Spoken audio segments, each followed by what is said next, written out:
Hello everyone, আমি শর্মিষ্ঠা আর আমার চ্যানেলে তোমাদেরকে অনেক অনেক ওয়েলকাম। তোমরা আমার আগের ভিডিওটাতে অনেক ভালোবাসা দিয়েছো, তার সাথে অনেক কিছু কোয়েরি করেছো। দিদি বুক লিস্ট দাও, দিদি তোমার 3 মাসের জার্নিটা কেমন ছিল সেটা একটু আমাদেরকে বলো। তো আজকের এই ভিডিওতে তোমাদের সমস্ত কোয়েরি আমি সলভ করার চেষ্টা করব।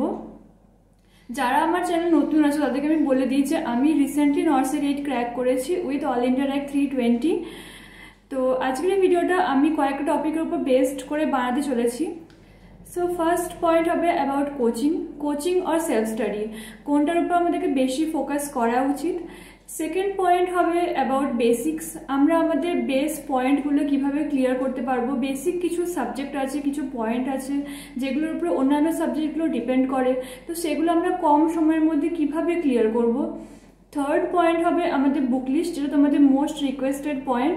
আমি জাস্ট 2-3টে বইয়ের নাম বলবো যেগুলো পড়লে তোমাদের এনাফ, তার থেকে বেশি কিছু লাগে না। আর ফোর্থ আর লাস্ট পয়েন্ট বলবো অ্যাবাউট টেস্ট সিরিজ। আমি কি টেস্ট সিরিজ নিয়েছি, টেস্ট সিরিজটা কীভাবে আমি করেছি, কিভাবে নিজের স্কোর ইমপ্রুভ করেছি, আর তার সাথে সাথে আমি একটা প্রমাণ দেব যে আমি কি 3 মাসের মধ্যে আদৌ ক্লিয়ার করেছি। অনেকেই এটা আগের ভিডিওতে ডাউট ছিল যে আমি কি আদৌ করেছি 3 মাসের মধ্যে, না আমি এমনি বলছি। তো সেটার একটা প্রুফ আমি তোমাদের দেবো, সেটা ভিডিও শেষে থাকবে। তো চলো শুরু করা যাক ভিডিওটা। তো আমি কোচিং নিইনি। আমি আগের ভিডিওতে বলেছি যে আমার কোচিং না নেওয়ার পেছনে একটা কারণ ছিল যে আমার হাতে টাইম কম ছিল। ওই 3 মাসের মধ্যে আমি কোচিং নিয়ে সেটা থেকে কমপ্লিট করে নিজে পড়ে আমি পরীক্ষা দিতে পারতাম না। আর কলেজ লাইফ থেকে আমার একটা প্লাস পয়েন্ট ছিল যে আমি সেলফ স্টাডি খুব ভালো করে করতে পারি, মানে নিজে পড়লে না নিজে বুঝতে পারি, তো এটা আমার একটা প্লাস পয়েন্ট। এবার দেখো, অনেকেই এরকম আছে যারা কোচিং নিয়ে পাস করে, তো তোমরা কোচিং নিতেই পারো, তাতে অসুবিধা কিছু নেই। কিন্তু আমি সাজেস্ট করবো যে তোমরাও একটু দেখে শুনে ভেবে চিনতে মানে টাকাটা ইনভেস্ট করো, উল্টোপাল্টা জায়গায় টাকা ইনভেস্ট করে দিও না। যতগুলো কোচিং সেন্টার আছে তাদের মোটামুটি সবারই ইউটিউব চ্যানেল আছে। তোমরা যার কাছে কোচিং নিতে চাইছো তাদের একবার ইউটিউব চ্যানেলের ভিডিওগুলো দেখো, তোমাদের যদি বুঝতে সুবিধা হচ্ছে তাহলে তোমরা তাদের কোচিং মানে বলো বা তাদের যে প্যাকেজ আছে সেগুলোর দিকে যাও। আর আমি বলবো যে শর্ট অ্যান্ড ইফেক্টিভ প্যাকেজের দিকে যাও। যে একটা লং টার্ম 1 বছর 1.5 বছরে একটা কোর্স নিয়ে নিলাম, তারপর তুমি পড়ে যাচ্ছ, তোমার কোর্স কমপ্লিটই হচ্ছে না, এইভাবে তো হয় না, তাহলে তুমি তো পরীক্ষা দিতেই পারবে না। তোমাকে তো মানে একটা টপিকের উপর ফার্স্ট পড়ে কী লাভ, তোমাকে তো এখানে এসে রিসার্চ করাবে না বা পিএইচডি করাবে না। তোমার যেটুকু দরকার তোমাকে সেটুকু পড়তে হবে, ঠিক আছে? তো আমি বলবো যে তুমি ফার্স্টে সেলফ স্টাডি করো, নিজে একটুখানি জিনিসগুলোকে বোঝো যে কি আছে আমার সাবজেক্টের মধ্যে, কি আছে আমার সিলেবাসের মধ্যে। তারপরে কিছু একটা ক্র্যাশ কোর্স বা শর্ট কোর্স টাইপের নাও, যেটা তোমার বুঝতে সুবিধা হবে। প্রথমে তুমি কিছু না বুঝে যদি কোচিংটা নিয়ে নাও তাহলে তোমার সেখান থেকে বুঝতে অনেকটা টাইম লেগে যাবে আর অনেকটা লেন্দি প্রসেস হয়ে যাবে। তো আমি ওটাই সাজেস্ট করব। আর আমি নিজে যেহেতু সেলফ স্টাডির মাধ্যমে পড়েছি, তো আমার কাছে ওটাই বেটার লাগে যে আমি নিজে একটা বই বা একটা নিজের নোট যা কিছু থাকবে সেটাকে আমি বারবার পড়ে যাচ্ছি, তো সেটা আমার কাছে বেটার ওয়ার্ক করেছে। এবার অনেকে এটা বলতে পারো যে দিদি আমার সেলফ স্টাডিটা হয় না, আবার আমার কাছে কোচিং নেওয়ার মতনও এখন ফান্ড নেই, তাহলে আমি কি করব? তাহলে আমি বলবো যে ইউটিউবে এরকম ফ্রি ক্লাসেস অনেক আছে। আমি নিজেও প্রি দেওয়ার পর যখন মেন্সের জন্য প্রিপারেশন নিচ্ছিলাম, তখন মেন্সের যে পার্টিকুলার টাইপের কোশ্চেনগুলো আসে, এই ধরো প্রায়োরিটি বেসে কোশ্চেনগুলো, সেগুলোর জন্য আমি ইউটিউবে একটা স্পেসিফিক চ্যানেলের ভিডিও কিছু ফলো করতাম। তো সেরকম ফ্রি মেটেরিয়াল প্রচুর আছে ইউটিউবে, কিন্তু একসঙ্গে অনেক কটা ইউটিউব চ্যানেলে ভিডিও দেখতে যেও না, সিলেক্টেড কিছু 1টা কি 2টো চ্যানেলের কিছু ভিডিও জাস্ট দেখো, মানে নিজের টাইমটাকে ওয়েস্ট করো না, নিজের টাইমটাকে ইউটিলাইজ করো। এটাও দেখছি ওটাও দেখছি এই করে নিজের টাইমটা নষ্ট করো না। নাও moving to the next point, what is basics. So আমি যখন প্রিপারেশন করছিলাম তখন আমিও না এই টার্মটা একদম বুঝতে পারতাম না। যে সবাই বলে যে বেসিকটা ক্লিয়ার থাকতে হবে নর্সের দেওয়ার জন্য, তো বেসিকটা কি? আমি ভাবতাম কি যে হয়তো প্রত্যেকটা সাবজেক্টে প্রত্যেকটা টপিকে হয়তো ফার্স্ট নলেজ থাকতে হবে, তাহলে একমাত্র আমার বেসিক ক্লিয়ার হবে।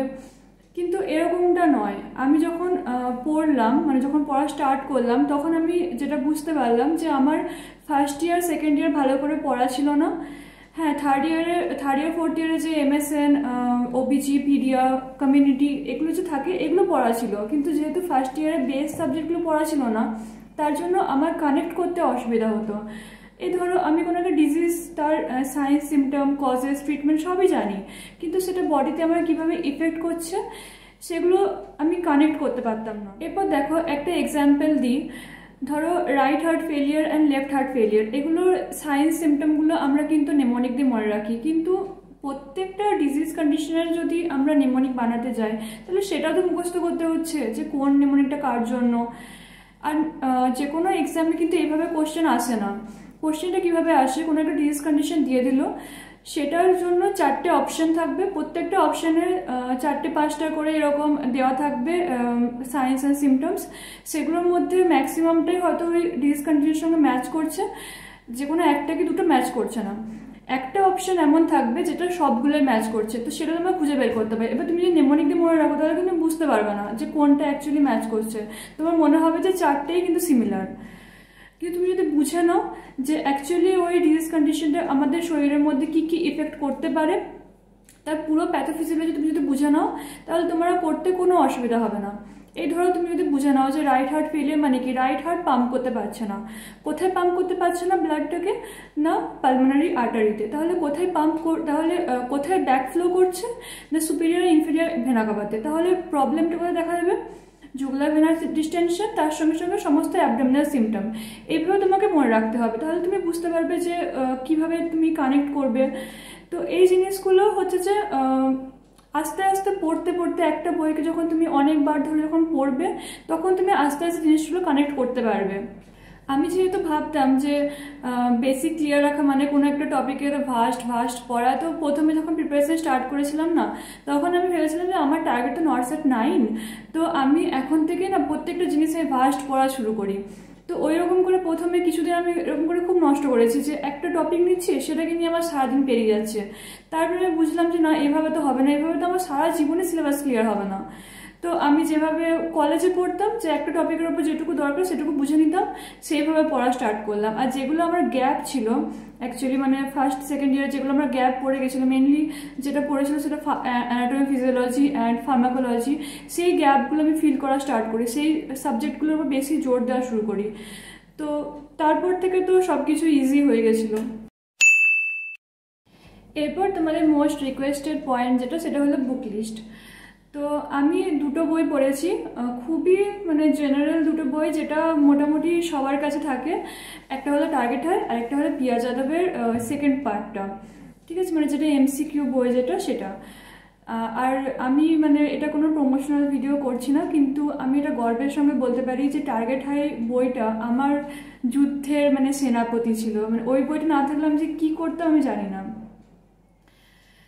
আমি নোট বানাতে পছন্দ করি না প্রথম কথা, তো আমার ওই বইটাই ছিল আমার কাছে মানে একদম ধর্মগ্রন্থ। ওই বইটাকে আমি একদম পাতা থেকে পাতা বাই পাতা আমি একদম পুরো মুখস্থ করে নিই। আমি জানুয়ারি 1 থেকে পড়া শুরু করি, তো তখন আমি একটা টার্গেট নিয়েছিলাম যে আমাকে এই বইটা জানুয়ারি 15-এর মধ্যে শেষ করতে হবে। মানে ভাবতে পারছো, 1500 পাতার বই আমি টার্গেট নিয়েছি 15 দিনের মধ্যে শেষ করব। এটা প্র্যাকটিক্যালি অসম্ভব ব্যাপার। কিন্তু কি বলতো, যে আমাদের যে হিউম্যান ব্রেন আছে না, চ্যালেঞ্জ নিতে, চ্যালেঞ্জকে অ্যাকসেপ্ট করতে খুব ভালোবাসে। তো আমি যখন এই চ্যালেঞ্জটা দিলাম তখন সে জানে যে 15 দিনের মধ্যে না হলেও অন্তত 20 দিনের মধ্যে শেষ করতেই হবে। তো এইভাবে যখন পড়তে শুরু করলাম মোটামুটি জানুয়ারি 1 থেকে ফেব্রুয়ারি 15, মানে 45 দিনের মধ্যে আমি বইটা কমপ্লিট করি। অ্যাকচুয়ালি বইটা হয়তো আমার 3 মাসে কমপ্লিট হতো, কিন্তু যখন আমি 15 দিনের টার্গেট দিলাম তখন সেটা 45 দিনে কমপ্লিট হয়ে গেল।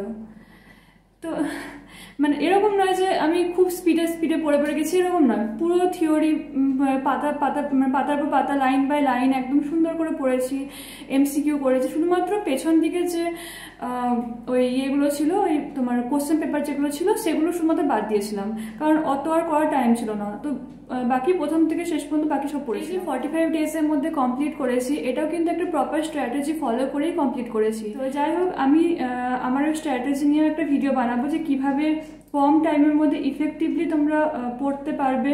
ফেব্রুয়ারি 15-এ আমি টার্গেটের বইটি কমপ্লিট করি। তারপর আমার ফেব্রুয়ারি 28 এরকম করে হয়তো ক্রির এক্সামটা ছিল। তো ওটাকে টার্গেট করে পড়ছিলাম প্রথম থেকে। তো আমার হাতে আর টাইম থাকে 12 to 13 ডেজ। তো সেই টাইমের মধ্যে আমি 8 to 10 ডেজ টাইম নিয়ে আমি একটু কুইক রিভিশন স্টার্ট করি। কুইক রিভিশন মানে এরকম যে আমার যে সাবজেক্টগুলোর প্রবলেম আছে বা আমার মনে হয় যে ওগুলো থেকে বেশি কোশ্চেন আসতে পারে, যেমন ফান্ডামেন্টাল, MSN, ফার্মা, কমিউনিটি, এই সমস্ত সাবজেক্টগুলোকে আমি কুইক রিভিশন স্টার্ট করি। মানে ওটার ভেতরে যে হাইলাইটেড পয়েন্টগুলো ছিল থিওরিতে, বা ওটাই তো আমার মানে মেন ওই যে ওই বইটাকে আমি নোটবুক বানিয়ে নিয়েছিলাম। তো আমার যে সমস্ত ডাউট থাকতো কোনো কিছু টপিক নিয়ে, সেগুলো আমি ওটার মধ্যে লিখতাম। তো সেগুলোকে কুইক রিভিশন করা, তারপর থিওরি শেষে যে গোল্ডেন পয়েন্ট থাকতো সেগুলোকে রিভিশন করা, সেগুলো আমি 8 থেকে 10 দিনের মধ্যে কমপ্লিট করি। এর থেকে বেশি তো 10 দিনের মধ্যে সম্ভব না, তো ওটা আমি কমপ্লিট করি। তারপর আমার হাতে থেকে 1 থেকে 2 দিন। তো সেই টাইমটার মধ্যে আমি নন নার্সিং পড়ি। আমার নন নার্সিংয়ে অ্যাকচুয়ালি প্রথম থেকে কোনো প্রবলেম ছিল না, কারণ আমার ম্যাথ ভালো লাগে। আর এই কম্পিটিটিভ এক্সামগুলোতে না 10 লেভেলের ম্যাথ আসে, এই অ্যাভারেজ, পার্সেন্টেজ, টাইম, স্পিড, এই সমস্ত টাইপের কোশ্চেন আসে। তো এগুলো আমার করতে ভালো লাগে। তো এগুলোতে আমার প্রবলেম ছিল না, রিজনিংয়ে কোনো প্রবলেম ছিল না, প্রবলেম ছিল জিকেতে। তো জিকে আমি পুরো বাদ দিয়ে দিয়েছি, যে জিকে পড়ে মানে শুধু সময় নষ্ট, আমি যেটা পড়বো সেখান থেকে আসবে না, শুধু পড়ে কি লাভ, তার থেকে আমি অন্য কোশ্চেন করি। তোমাদেরকে নন নার্সিং পড়ার জন্য আমি একটা বই সাজেস্ট করতে পারি, সেটা হলো পিয়ার যাদবেরই ভলিউম 3।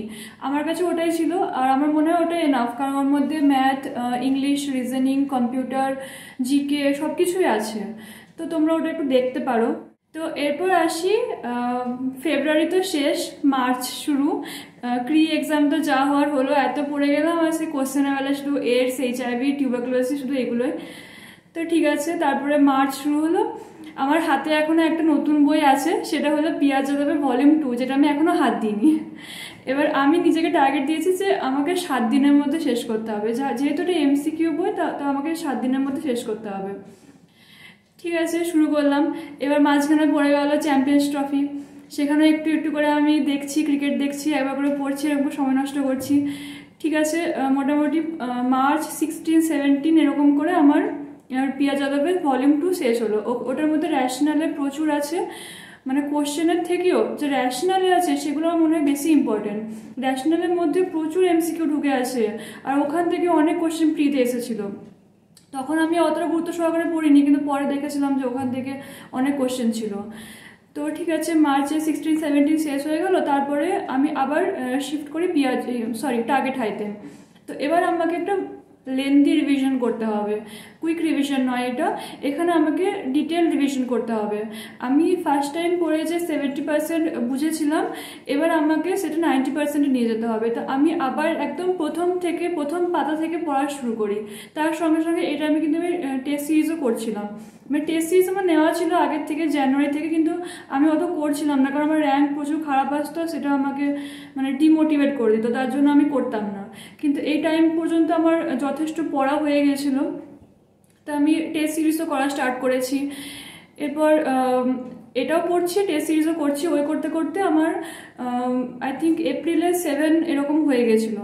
নার্সের প্রি ডেট ছিল 12 এপ্রিল। তো আই থিঙ্ক এপ্রিল 7, 8 করে আমার থার্ড রিভিশন শেষ হয়ে যায়, টার্গেট হয়। তো হাতে কিছুদিন টাইম ছিল, সেই টাইমটাতে আমি টার্গেটের পেছন দিকে যে কোশ্চেন পেপারগুলো ছিল সেগুলো পড়া শুরু করি। আর তার সাথে আমি টার্গেটে যে MCQগুলো যেগুলো আগের থেকে মার্ক করে গেছিলাম ফার্স্টবার পড়ার সময়, সেগুলোকে রিভিশন করা স্টার্ট করি। তো যেটুকু হয়েছিল, তারপরে আমি চলে যাই এক্সাম দিতে। প্রি কমপ্লিট হওয়ার পরে তারপরে কি হয়েছিল সেগুলো তো আগের ভিডিওতে বলেছি। তো তারপরে আমি যখন পড়া স্টার্ট করি ফাইনালি, তখন আমি একটা ইউটিউব চ্যানেল পেয়েছিলাম, যেটার মধ্যে কিছু এরকম এনক্লেক্স বেসড কিছু ভিডিও সিরিজ ছিল, যেগুলো পড়লে মোটামুটি এনক্লেক্সের যে প্রায়োরিটি বেস কোয়েশ্চেন সেগুলো হয়ে যাবে, আর মেন্সের যে প্রায়োরিটি বেস কোয়েশ্চেন যেগুলো আছে সেগুলো আমি কভার করতে পারবো। তো ওখানে প্রায় 100-200 ভিডিও ছিল। তো এত ভিডিও কি 20 দিনের মধ্যে করা সম্ভব? তার সঙ্গে সঙ্গে আমি টেস্ট সিরিজ করছি, আবার আমাকে টার্গেট হাইটা আরেকবার পড়তে হবে। তো আমি হয়তো ওই 20-30টা ভিডিও হয়তো করেছিলাম। তার সঙ্গে সঙ্গে টার্গেট হাইট আমি 4th টাইমের জন্য রিভিশন করি, কারণ প্রি এক্সাম দেওয়ার পর আমার এটা বারবার মনে হয়েছে যে আমাকে টার্গেট হাইটা আরেকবার পড়তে হবে, আমি কিছু কিছু জিনিস ভুলে যাচ্ছি। তো তো 4th টাইম আমি আবার থিওরি রিভিশন করি, ওটা আবার কুইক রিভিশন ছিল, তার সঙ্গে এমসিকিউ প্র্যাকটিসও করি, আর ওই টেস্ট সিরিজ করছিলাম, টেস্ট সিরিজগুলো কন্টিনিউ করি। তো এইভাবে আমার রুটিন চলে 20 দিন পর্যন্ত, তারপরে আমি মেন্সে বসি। তো এটাই ছিল আমার short and simple book list. এর থেকে বেশি আমি কোনো বই পড়িনি, আমি কোনো এনক্লেক্স পড়িনি, আমি কিছু বই শুধু এনক্লেক্সে কয়েকটা আমি ভিডিও দেখেছিলাম, জাস্ট এইটুকুই। এরপর ফাইনাল পয়েন্ট হলো টেস্ট সিরিজ। আমি কি টেস্ট সিরিজ করেছি? তো তোমরা যেমন এরকম আমার ভিডিও দেখছো, সেরকমভাবে আমি একজনের ভিডিওতে দেখেছিলাম যে উনি টিএনসি টেস্ট সিরিজের কথা বলেছিলেন। তো তার কথা শুনেই আমি এরকম টিএনসি অ্যাপটা ডাউনলোড করি। ওখানে কিছু একটা অফার চলছিল 1 জানুয়ারি উপলক্ষে, কিছু টাকা ছাড় দিয়ে একটা অফার চলছিল। তো তখন আমি 6 মাসের জন্য টেস্ট সিরিজটা নিয়ে নিই। এবার নিয়েছি, কিন্তু জানুয়ারি মাসে আমি 1-2 হয়তো টেস্ট দিয়েছি, কিন্তু সেটাতে আমার র্যাঙ্ক এত পিছনে আসছে। হ্যাঁ, একটা জিনিস ভালো যে 30,000 35,000 ছেলে একসঙ্গে পরীক্ষা দেয়, তো সেখানে তুমি বুঝতে পারবে যে তোমার পজিশনটা কোথায়। আমার সেখানে 11,000 12,000 14,000 পর্যন্ত র্যাঙ্ক আসছে। তো এমন ডিমোটিভেট ফিল হতো যে আমি কোথায় স্ট্যান্ড করি, আমি কিভাবে এক্সাম দেবো। তো আমি টেস্ট সিরিজটা একদমই কন্টিনিউ করি না। আমার তো মনে হতো যে আমি নিজের টাকাটা ওয়েস্ট করে দিলাম শুধু শুধু একটা টেস্ট সিরিজ নিয়ে। কিন্তু পরে আমার অনেক ইফেক্টিভ হয়েছে ওটা, মানে পরে আমি মার্চ মাস করে হ্যাঁ টেস্ট সিরিজ করা স্টার্ট করি, তখন থেকে কন্টিনিউ করছি। তখন আমার র্যাঙ্ক ভালো আসতো। আমি সেই সমস্ত যে স্ক্রিনশটগুলো আছে এখানে আমি অ্যাটাচ করে দেবো, তো তোমরা সেটা দেখে নিও যে আমি কতদিন ধরে প্রিপারেশন করছি নাকি, সেগুলো তোমরা দেখে বুঝতে পারবে। তো প্রি দেওয়ার আগে পর্যন্ত আমার র্যাঙ্কটা আস্তে আস্তে মানে কমের দিকে আসে, একবারে 14,000 থেকে 6,000 4,000 এরকম করে 2,000 এভাবে কমতে কমতে আসে। কিন্তু প্রি থেকে মেন্স দেওয়ার যে টাইমটা, সেই টাইমটাতে আমার মানে 1,000-এর নিচে র্যাঙ্ক থাকতো। আমরা কখনো আমি দেখিনি যে আমার 1,000-এর উপরে র্যাঙ্ক গেছে। ম্যাক্সিমাম টাইম আমার 100 নিচে থাকতো, ঠিক আছে। তো এটা দেখে আমার একটা কনফিডেন্স মানে আমি পেতাম যে ঠিক আছে আমি পারবো করতে, এতগুলো ছেলের মধ্যে যখন আমি পারছি তো হয়ে যাবে। তো আজকের ভিডিওটা এই পর্যন্তই। নেক্সট ভিডিওটা অবশ্যই আমি আমার স্ট্র্যাটেজি, আমার টাইম টেবিল এগুলো নিয়ে বানানোর চেষ্টা করব। আর তোমাদের যদি কোনো ডাউট থেকে থাকে তাহলে সেগুলো অবশ্যই এই ভিডিও কমেন্টে আমাকে জানিও, আমি সেগুলোকে যতটা সম্ভব সলভ করার চেষ্টা করব। আজকে ভিডিওটা এখানেই শেষ করলাম। সবাই নিজেদের প্রিপারেশনটা চালিয়ে যাও, আর all the best for your upcoming future. আজকের মতো টাটা।